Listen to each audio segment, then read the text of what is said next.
ನಮಸ್ಕಾರ. ಇವತ್ತು ಈ ಭೂ ಕಬಳಿಕೆ ಇದೆಯಲ್ಲ, ಸರ್ಕಾರದ ಭೂಮಿನ, ಸಾರ್ವಜನಿಕರ ಭೂಮಿನ, ಅದು ಕಬಳಿಕೆ ವಿರುದ್ಧ ಕಾನೂನು ಬಂದಿದೆ. ಆ ಕಾನೂನು ಪ್ರಕಾರ ಕ್ರಮ ತೊಗೋಬೋದು. ಅದ್ರ ಬಗ್ಗೆ ಮಾತಾಡೋಣ ಅಂತ ಕೂತಿದ್ದೀನಿ.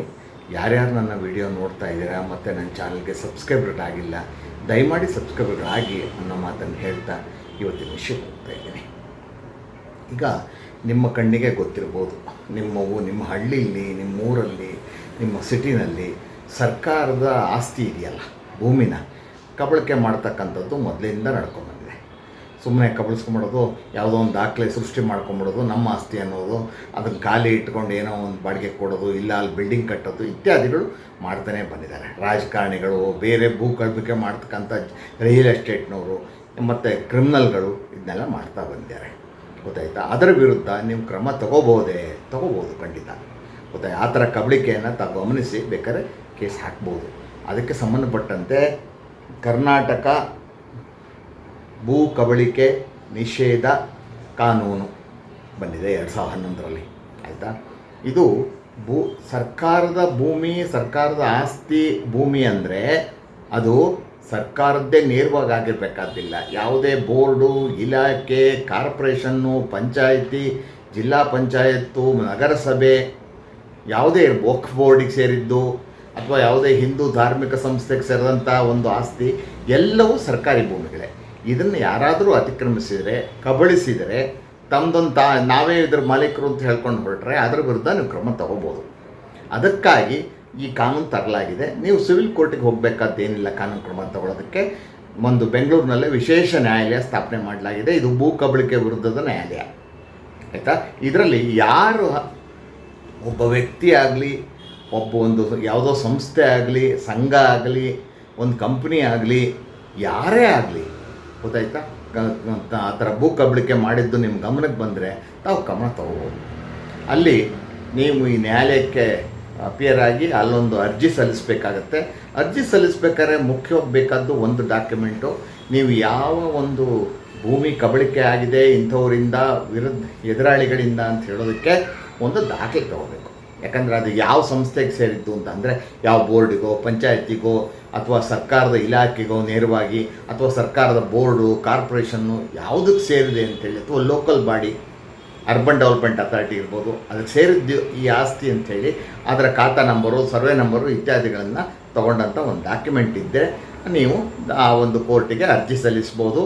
ಇಂಥ ಊರಲ್ಲಿ ಇಂಥ ಕಡೆ ಇಂಥ ಆಸ್ತಿ ಇದೆ, ಇದು ಸರ್ಕಾರದ ಇಂಥ ಇಲಾಖೆಗೆ, ಬೋರ್ಡಿಗೆ, ಕಾರ್ಪೊರೇಷನಿಗೆ ಸೇರಿದಂಥ ಆಸ್ತಿ, ಇಲ್ಲಿ ಇಂಥವರು 1, 2, 3, 4 ಅಥವಾ ಒಬ್ಬರೇ ಹೆಸರು ವಿಳಾಸ ಕೊಟ್ಟು ಇಂಥವ್ರು ಇದನ್ನು ಭೂ ಕಬಳಿಕೆ ಮಾಡಿದ್ದಾರೆ, ಅದನ್ನು ಸುಳ್ಳು ದಾಖಲೆ ಸೃಷ್ಟಿ ಮಾಡಿ ಅಥವಾ ಮಾಡದಲ್ಲೇ ತಮ್ಮ ಆಸ್ತಿ ಅಂತ ಹೇಳಿ ಇದನ್ನು ಉಪಯೋಗಿಸ್ತಾ ಬಂದಿದ್ದಾರೆ ಭಾಳ ವರ್ಷದಿಂದ, ಅವ್ರ ವಿರುದ್ಧ ಕ್ರಮ ತಗೊಳ್ಳಿ ಅಂತ ಒಂದು ಅರ್ಜಿ ಕೊಟ್ಟರೆ ಆ ಅರ್ಜಿಯನ್ನು ಇಟ್ಕೊಂಡು ಕೋರ್ಟು ಅಂಥವ್ರ ವಿರುದ್ಧ ಕ್ರಮ ಜರುಗಿಸುತ್ತೆ, ವಿಚಾರಣೆ ಮಾಡುತ್ತೆ. ಅದಕ್ಕೆ ಸಿವಿಲ್ ಕೋರ್ಟಿಗಿರ್ತಕ್ಕಂಥ ಎಲ್ಲ ಒಂದು ಅಧಿಕಾರ ಅದಕ್ಕಿದೆ. ಅದಕ್ಕೆ ಸೆಷನ್ಸ್ ಕೋರ್ಟಿನ ಜಿಲ್ಲಾ ನ್ಯಾಯಾಧೀಶರ ಲೆವೆಲ್ನ ನ್ಯಾಯಾಧೀಶರು ಅಲ್ಲಿರ್ತಾರೆ, ವಿಚಾರಣೆ ಮಾಡ್ತಾರೆ. ಮತ್ತು ನೀವು ಈ ಅರ್ಜಿ ಕೊಡೋದಕ್ಕೆ ಯಾವುದೇ ಕೋರ್ಟ್ ಫೀ ಇಲ್ಲ, ಉಚಿತವಾಗಿ ನೀವಾರು ವೈಯಕ್ತಿಕವಾಗಿ ಅಪಿಯರ್ ಆಗಿ ಅಥವಾ ಲಾಯರ್ ಇಟ್ಕೊಂಡು ಅಪಿಯರ್ ಆಗಿ ಹೇಗಾದರೂ ಅಪಿಯರ್ ಆಗ್ಬೋದು. ಗೊತ್ತಾಯ್ತಾ?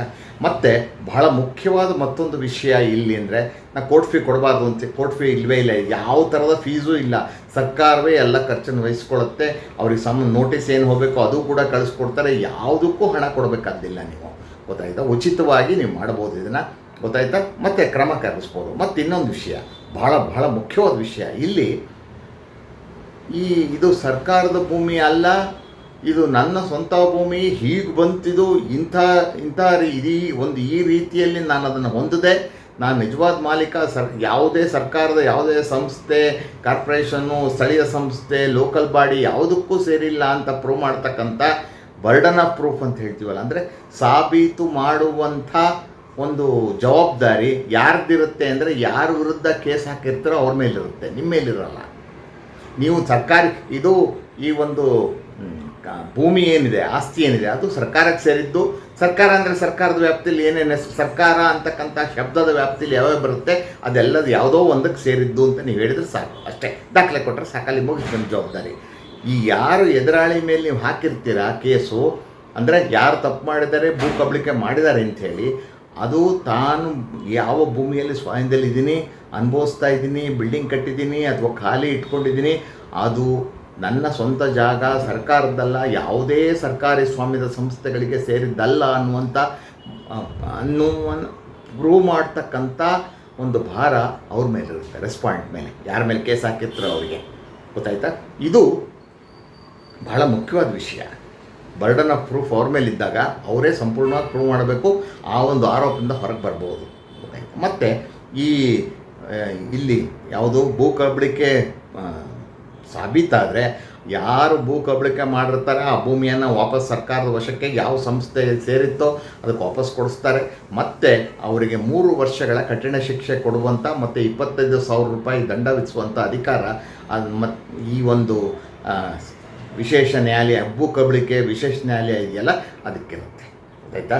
ಅದರಿಂದ ನೀವು ಯಾವುದೇ ವಿಧವಾದ ಭೂ ಕಬಳಿಕೆಯನ್ನು ಸರ್ಕಾರದ ಯಾವುದೇ ಸಂಸ್ಥೆ, ಇಲಾಖೆಗಳಿಗೆ ಅಥವಾ ಕಾಯ್ದೆಬದ್ಧ ಸಂಸ್ಥೆಗಳಿಗೆ ಸೇರಿದಂಥ ಯಾವುದೇ ಆಸ್ತಿ ಇದ್ದರೂ ಕೂಡ ಕಬಳಿಕೆ ಆಗಿದ್ದರೆ ಅದನ್ನು ಈ ವಿಶೇಷ ನ್ಯಾಯಾಲಯದ ವ್ಯಾಪ್ತಿಗೆ ಗಮನಕ್ಕೆ ತಂದರೆ ಅವರು ಕ್ರಮ ತಗೊಂಡು ಅದನ್ನು ನಿಜವಾದ ಪಕ್ಷದಲ್ಲಿ ಅವ್ರಿಗೆ ಶಿಕ್ಷೆ ಕೊಡ್ತಾರೆ. ಆ ಒಂದು ಆಸ್ತಿಯನ್ನು ಯಾವ ಇಲಾಖೆಗೆ ಕೊಡಿಸ್ಬೇಕೋ ಅದು ಕೊಡಿಸ್ತಾರೆ.